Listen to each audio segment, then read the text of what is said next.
Hi guys, welcome back to my channel Ivan and Mama, and I hope you guys are doing well and staying home and spending a lot of time with your family members and cooking, cleaning, everything. I hope everyone is just enjoying this time. Those who are new to my channel, uh, thank you again for subscribing and keep sharing and keep loving my videos. Please watch all the videos. Those who have not watched, still. And thank you all, from bottom of my heart. So there's a lot of gratitude for all the people who have been showing so much love, uh, sending so good feedbacks, and also sharing all my videos to their friends, family. So thank you guys. Thank you so much for all the love that you have been giving me. Since the day I've started making the vlogs or started my YouTube channel. So I'm back again with one more blog for you guys, and today's blog is something that I really wanted to do from a long time, and I feel blessed that I have an opportunity today to actually share some of the experiences and discuss a topic which is untouched in our country, because we are so shy to express ourselves, how we feel, how we are going through, inside what are the things that we are thinking and everything. So today I'm going to pick a very important topic for everyone, to understand, to have an. So today we are going to talk about postpartum depression, or postpartum blues, or we call baby blue in the normal layman language. So before we start this topic, I wanted to pick this topic because of a lot of reasons, and that I'll be explaining in the video later on. Plus, I have really worked hard for this video because I've researched a lot, because I wanted to give you all the accurate information, all the correct information, create an awareness, so that probably you can help other people, who are actually suffering this. So uh, make sure once you watch this video, please share it with your nearby people, family, friends who are going through, or who are about to come into this phase, because it is very important. So I have done a lot of research for you guys. If I start talking on this topic, it will take an hour, more than an hour to, but it won't end. So I have made some pointers, some questions and answers that I'll be, taking through, making this topic a bit easier for you guys to understand, and also, less time consuming. So first of all, we need to understand what is postpartum depression actually all about. We see it all over the internet, all over the media. Postpartum. But this topic is something that we don't talk in our household, even with the partners. And probably a husband wife even don't talk what is actually postpartum depression. So postpartum depression, or we call it baby blue, is actually a physical change in a body of a mother once it delivers a baby. Now, the physical change due to the two hormones that is responsible, estrogen and progesterone, again responsible for the same pregnancy hormones, which makes you ready for the baby. And once you deliver the baby, it brings a lot of changes in your body that leads to emotional stress, anxiety, depression, sleep deprived, uh, mood swings. Uh, I mean, it's a lot of lists that actually happens. Next is, feeling of crying every time, tired, loss of appetite, feeling sleepy all the time, but you're not able to sleep, so you become sleep deprived. So, motherhood journey is something, which is the most beautiful thing for every woman, and all the women who are, enjoying the motherhood, they are blessed to have this, phase in their life, because God chooses you to be, a life savior, or you can say we are the life creator. We carry a life inside us for 9 months, you know. So it is one of the blessings that we have. But with this blessing comes a lot of, complications, a lot of problems that we face, physically, emotionally, during the pregnancy. But after pregnancy, the side effects are more and more. And this is what we don't even think about. We don't even take care. We don't talk about it, which is very important, because if not addressed, it leads to serious damage. That I'll be talking later. What actually, when we don't take care of the first phase of this postpartum blue, what leads to something very dangerous thing. So being a mother, even I face a lot of emotions after giving birth to my child. One was definitely the first few months is a sleepless night that you have to bear, because child has to adjust in the environment, the world, and it is the difficult phase for everyone. And due to this, what used to happen, I used to get so much irritated because नींद नहीं पूरी होती थी, और baby को भी देखना है आपको, प्लस खाने का कुछ मन नहीं होता। I used to get so much irritated and everything. बहुत इरिटेशन होती थी हर छोटी बात पे, कि मतलब आई कुडंट बियर एनीथिंग, मतलब अगर मेरे को कोई कुछ बोल रहा है, I couldn't bear that.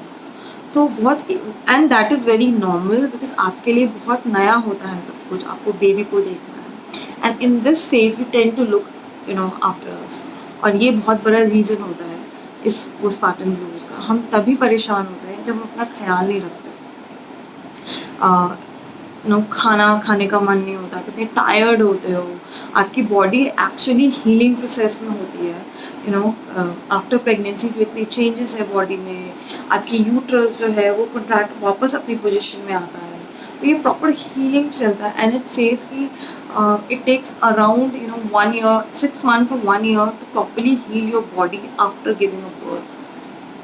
Again C section में थोड़ा ज़्यादा टाइम लगता है, नॉर्मल डिलीवरी में थोड़ा कम टाइम लगता है, बट टाइम लगता है to heal your body. And बहुत इम्पॉर्टेंट होता है कि हम अपनी बहुत ध्यान रखें इस चीज़ पर कि हमारी बॉडी हील हो रही है या नहीं टाइम पे। हमें हमारा डाइट अच्छा रखना चाहिए, क्योंकि आप ब्रेस्ट फीडिंग करते हो तो आप एनीवेज आपकी जो बॉडी के न्यूट्रिएंट्स हैं वो लॉस हो जाता है, क्योंकि आप ब्रेस्ट फीडिंग में अपने बेबी को सारा न्यूट्रिएंट, कैल्शियम सब कुछ देते हो, तो आपकी बॉडी में काफ़ी न्यूट्रिएंट्स की कमी हो जाती है।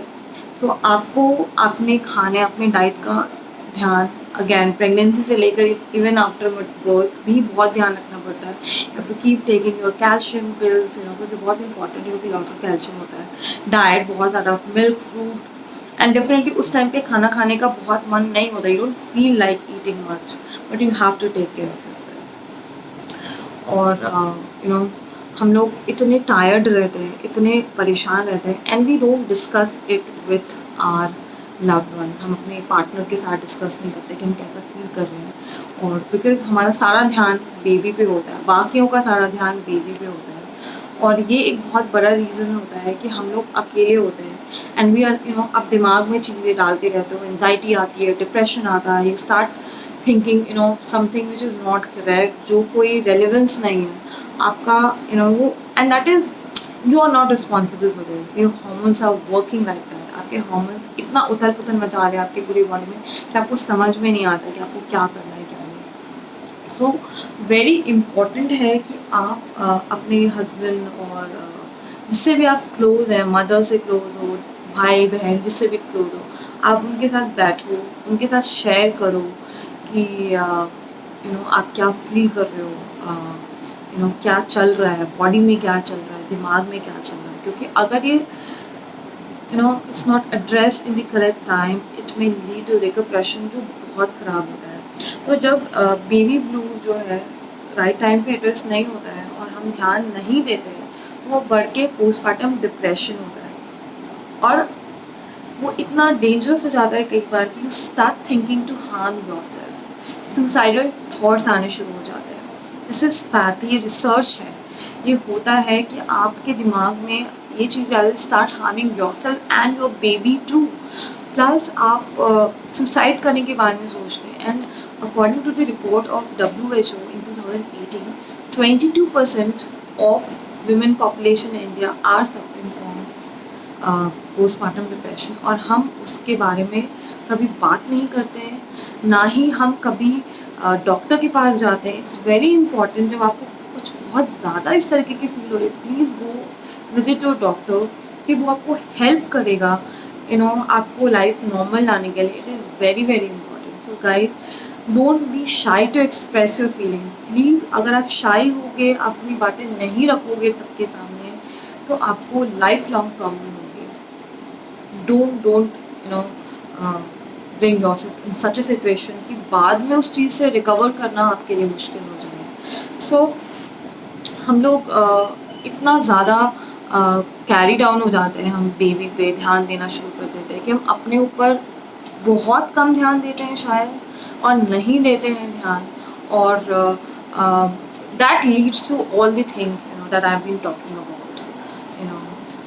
सो बहुत इम्पॉर्टेंट है ये चीज़, स्पेशली फैमिली के लिए भी, कि आपको भी समझना पड़ेगा कि बीइंग अ मदर उनके लिए कितना डिफ़िकल्ट है सब कुछ, कितना प्रॉब्लमैटिक होता है, कितना इम्पॉर्टेंट होता है कि आपको सपोर्ट मिले हर चीज़ में.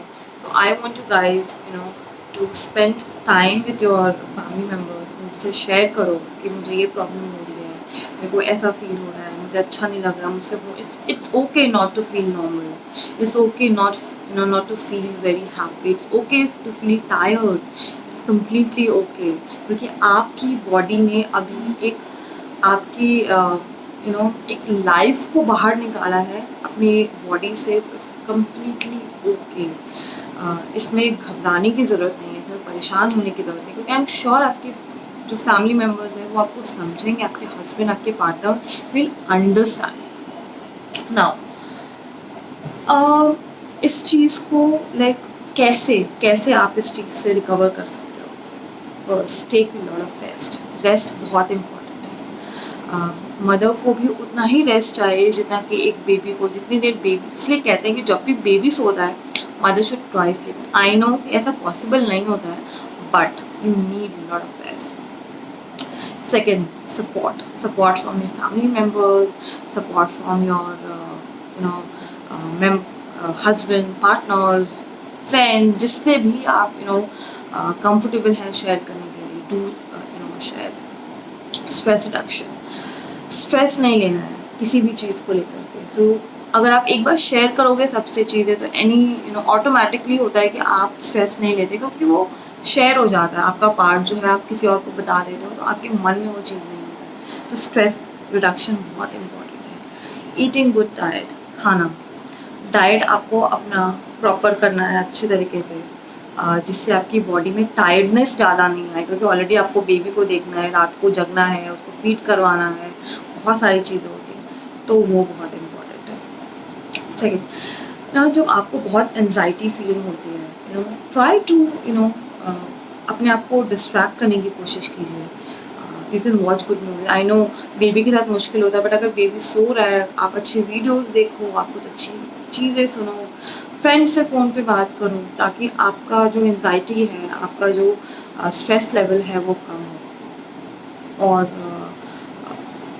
To be positive every time. बहुत इम्पॉर्टेंट है कि हम लोग पॉजिटिव रहें लाइफ में.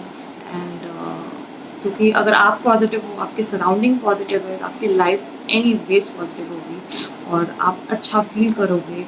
और ऐसा कुछ भी depression, stress, anxiety, emotional trauma, ऐसा कुछ फील नहीं करोगे. तो it's very important to stay positive, be happy and stress free. So guys, मैं जो कन्वे करना चाहती थी, आई होप मैंने थोड़ा बहुत कन्वे करने की कोशिश की है. आप लोगों को एक अवेयरनेस क्रिएट करने की कोशिश की है कि आप लोग कैसे हेल्प कर सकते हो मदर्स को जो आपके आसपास है. सिस्टर है, कज़न है, आंटी है, जो भी है, you can help her curbing this problem. और जिससे वो स्ट्रेस फ्री रहे और ऐसा कुछ पोस्टमार्टम ब्लू और डिप्रेशन ब्लू ना फील करें. इट्स वेरी इंपॉर्टेंट कि आप फर्स्ट अवेयर हो, मदर को अवेयर करो कि ये चीज़ होता है, डॉक्टर से मिलो अगर बहुत प्रॉब्लम फील होता है, क्योंकि सब चीज़ का इलाज है. इस चीज़ का भी है, बस आपको अवेयर होना बहुत इम्पोर्टेंट है। I hope you guys like the video. मेरा एक छोटा सा स्टेप है टू हेल्प पीपल जो शायद थोड़ा बहुत पहुंच सकता है इन्फॉर्मेशन और awareness. I hope you guys would love this video. Please please let me know in the comment box कि कैसा लगा आपको मेरा ये वीडियो, एंड कोई फीडबैक है जो आप मेरे साथ शेयर करना चाहते हैं, please do it. And keep subscribing, keep loving, and keep sharing. And be positive, stay happy, and have a lot of fun. See you again.